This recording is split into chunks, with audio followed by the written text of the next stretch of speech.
Hello everybody and welcome to the 4th iteration of the Donkey Kong Marathon, and that also means that we're actually halfway through to this marathon too, because we just got through 3 playlists, and so we got 3 more places to go. So yeah, we're definitely getting there. Welcome to Let's Play Donkey Kong Country 2 Diddy's Conquest for the Super Nintendo.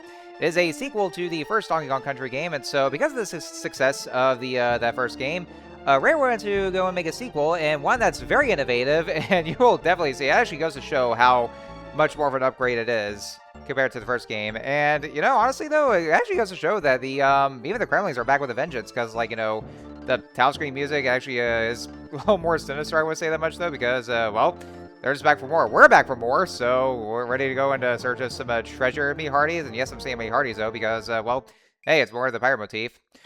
Alright, so let's go and get things started here. We'll go get the second file here. The other one is just my main file, which, of course, once again, I did do a 100% completion, though. But, of course, as always, we're going to do one player. Now, we're actually in a different setting this time around. This here is Crocodile Isle, and so we're going to go to the first level, Gangplank Galleon. So you actually remember, like, you know, we actually basically ended off the first game with Gangplank Galleon. Well, we're beginning things here with Gangplank Galleon. Let's go into the ship's hold here. We have a ransom note. I've kidnapped that lumbering fool Donkey Kong, and you will never see him again. Har har har har. Kaptain K. Rool. Yeah, that's right, folks. It's not King K. Rool. It's Kaptain K. Rool who's, you know, taking this kind of mantle here. Although it is the same guy, though. You know, same kind of, you know, very much one of the same, though. Just, you know, different moniker. Because, like, you know, because the over, like, you know, Kaptain K. Rool, then, you know, they decided to go and play the whole pirate motif here. Yeah, because, you know, I mean, since it was on a, since this whole was on a pirate ship, then, you know, maybe he decided that, you know, maybe just go for some kind of a medieval motif wouldn't be fitting enough. So, yeah, why not go for pirates instead, though?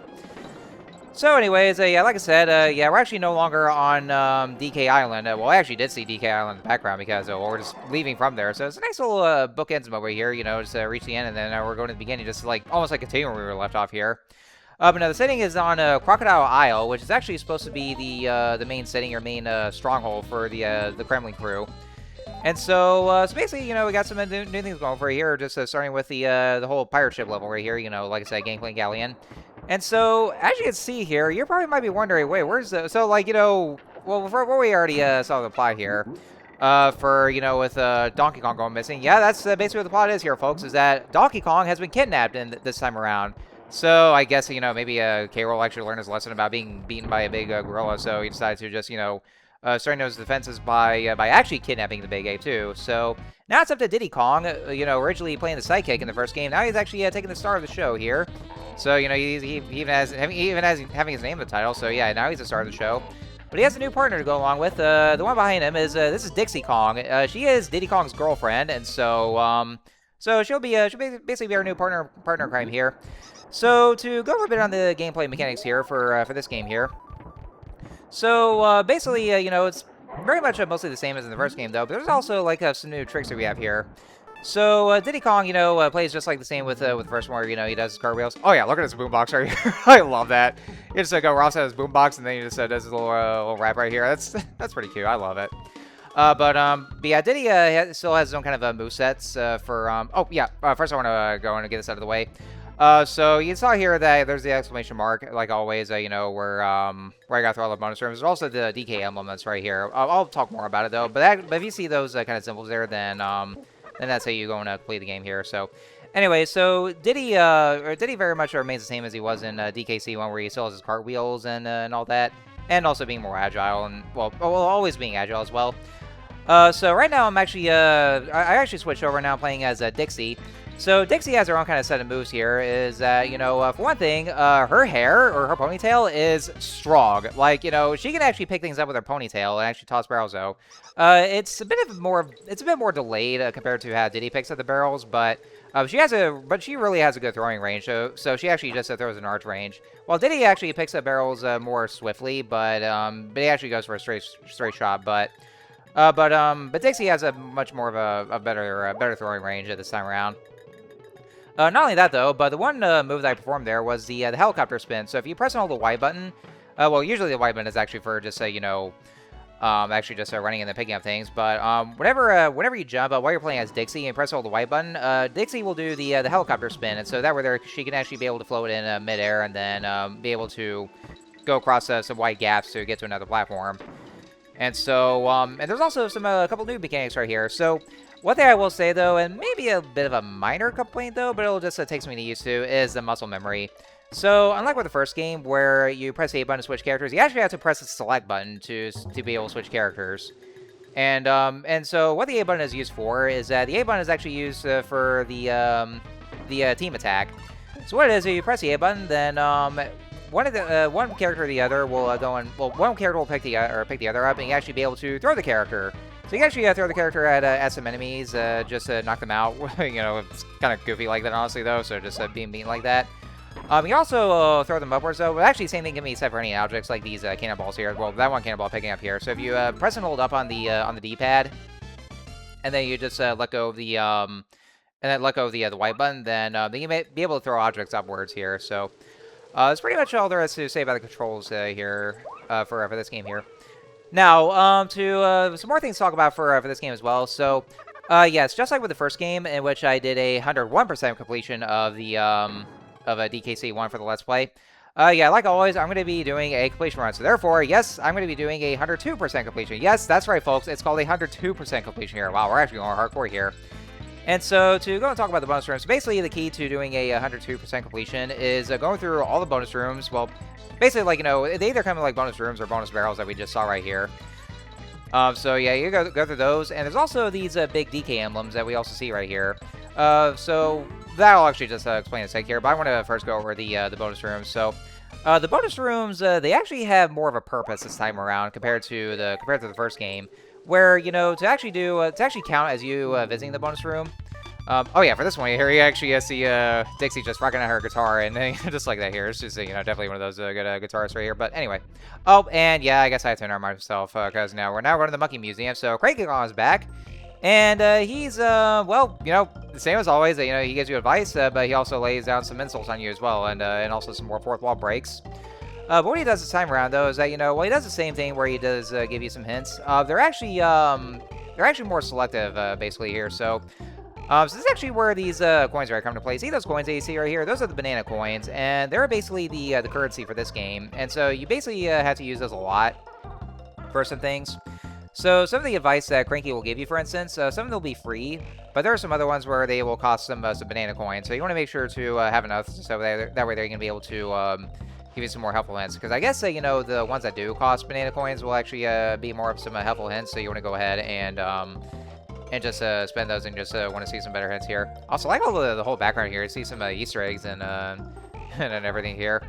But so yeah, I won't remember what this time. So I'll just go and show it over here. So yeah, it lets you to select whichever, like basically whichever level they want to select. So that way there he can actually go and tell you the hints for some of the levels.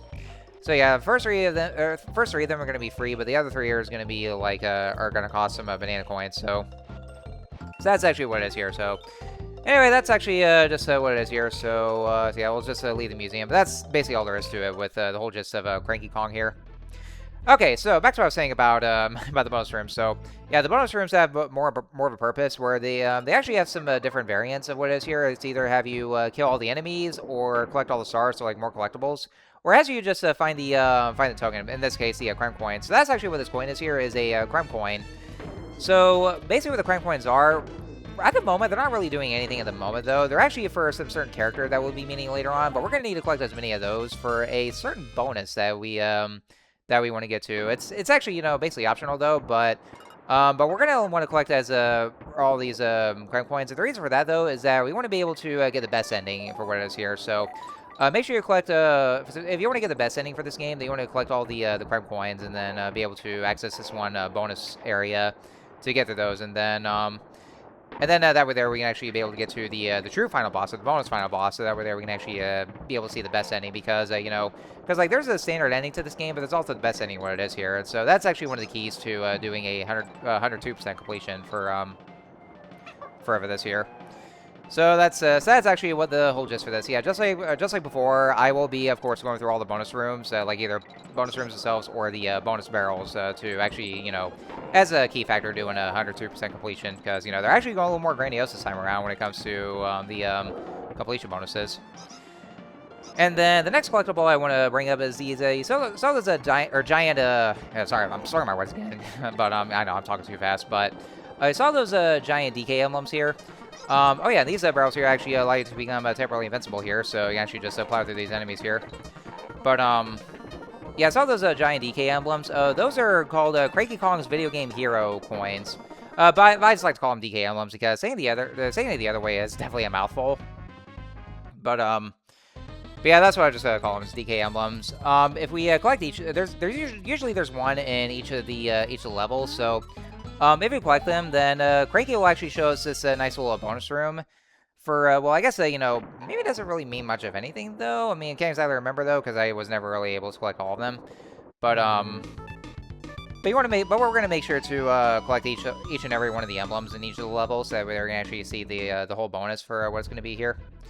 And then next up here is Kong College, and so yeah, this here is Wrinkly Kong. She's Cranky Kong's wife, and she's running this college here, the headmistress. It doesn't really look like a college. It looks more like looks more like an elementary school.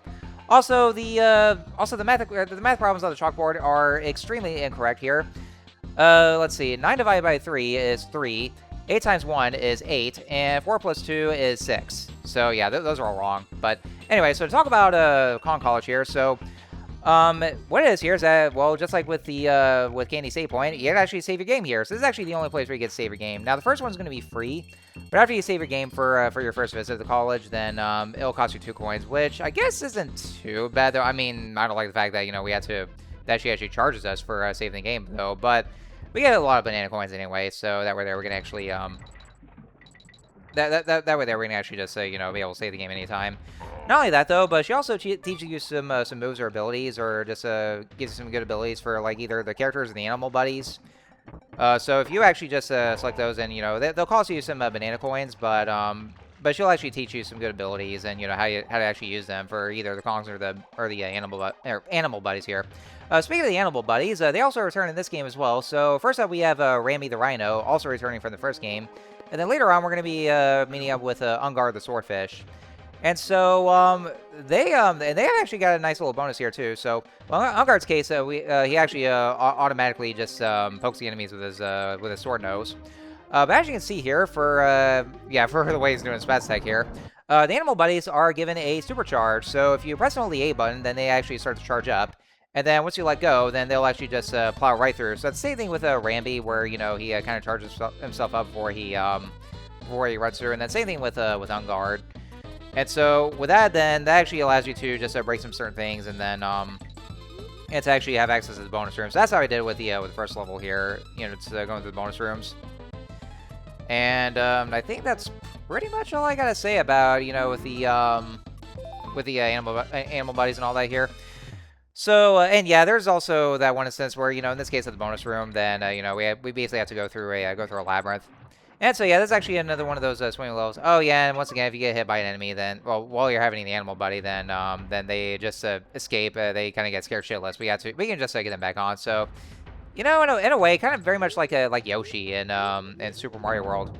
Oh, by the way, folks, whenever you see those signs that has the no symbol on these animal buddies, that means that they will disappear. They will dematerialize, and you can't be able to use them. So it's not like in the first game where you can actually just be able to keep them all the way through until the end of the level, or just when you reach the end goal. No, they just have the sign, so you can't really be able to use them all the way though. So that's kind of sad in a way, but yeah, I think that's pretty much all there is to say about this. We're going over the basic mechanics of this game here and the controls and all that though, and also with the characters, and also just going over Dixie Kong here. So. Now, one cool thing about these angles here is that you can actually see these bullseye targets. So, if you actually land with a good enough impact, then the barrel actually could just come right up, and then you'll be able to collect whichever item, which will always randomize. Actually, this cool animation of either Diddy using his beatbox or Dixie playing the guitar. All right, so we have a new room right here, a new character here. This is Swanky Kong, and he's running Swanky's Bonus Bonanza. So what it is here is that he basically has you doing a game show where you actually participate in some quizzes here. So you have to make sure to answer some questions correctly. They go by like a game 1, game 2, or game 3, which is like easy mode or the medium mode or hard mode. And there are a total of 5 questions for each of the challenges here. If you get them all correctly, then he gives you some extra lives, or I think there might be some different prizes going for it here. So the first challenge is going to be free, but the other challenges are going to cost you some banana coins. But basically, like, the first challenge will give you a red balloon, which they do function the same, but depending on the colors, they function the same as they did in the first game, where red balloons are worth 1 life, green balloons are worth 2, and then the blue balloons are worth 3 lives.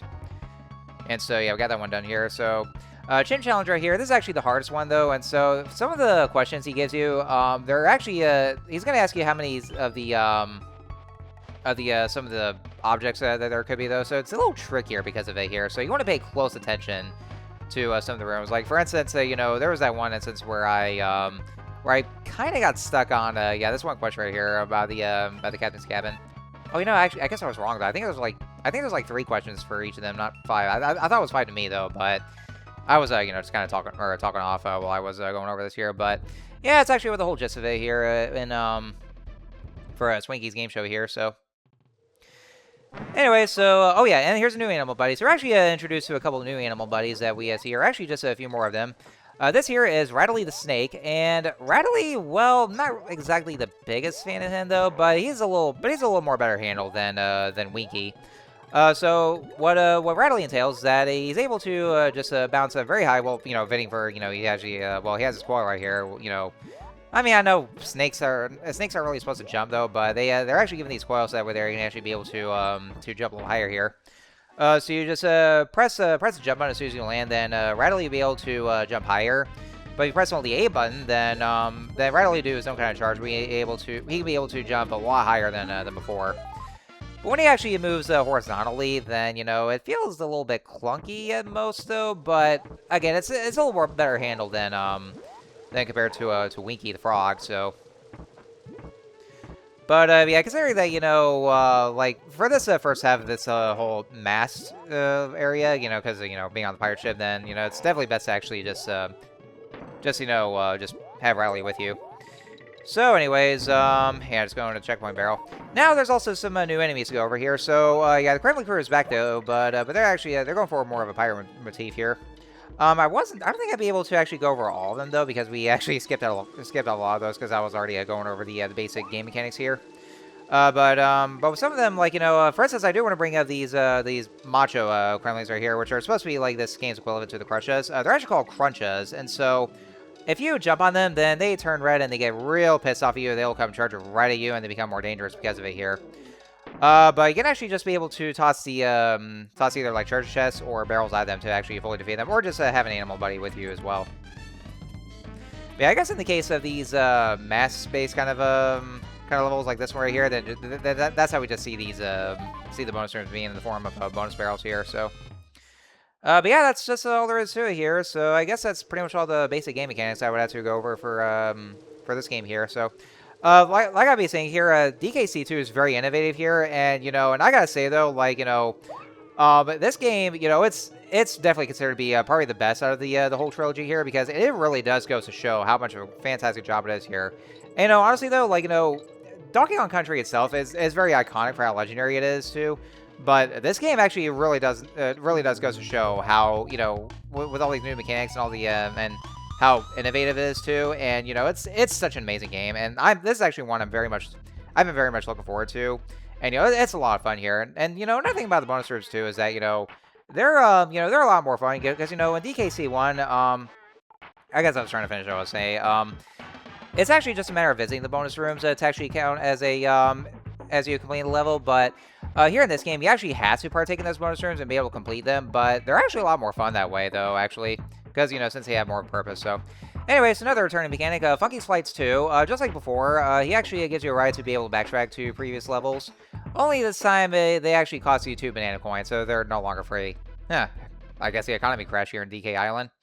Alright, so now we have boss time on Crow's Nest, and so, yeah, just like before, at the end of each world, you will come across a boss encounter. So here we have Crow, and so yeah, very makes sense though, because we're on the Crow's Nest, and so why not just have that as a pun by having Crow here? But he's very similar to the Neckies right here. So what he does here is that he's gonna pick up these eggs, and so he tries to toss the eggs over at you to try to hurt you, but you want to wait till actually you'd actually just be able to jump on them though, but I forgot you could do that. But as soon as they actually land right on the ground, you can be able to pick them up, and then you just have to toss the egg over at Crow, and then that's how you just damage them. And then this second phase, he's gonna go and bash his head against the pole, and then he gets disoriented because of it here. So and then that's when the eggs will start to drop down and fall right through. So you want to avoid them as best as you can. But once one of them lands, then just go ahead and do as before, and then just pick them up. And they're pretty quick like that too. I will say though, unlike with DKC1, the bosses are a little more creative this time around though, because because they're actually more original in design and also in terms of the strategy as well, and also for the whole setting here. So they're more creative in a sense, because because the bosses in DKC1 are a little more lazy and a bit disappointing, because since they're just bigger versions of the regular mooks. But here the bosses are a little more challenging and a little more original in that way here. So anyway, so that's the first level done in Gangplank Galleon. Now we're going on to the next world, Crocodile Cauldron. So I'm going to go end things off here. So next on Let's Play DKC2, we're going to be going to Crocodile Cauldron, and then this is where the real adventure begins. So until then, I'll see you guys later.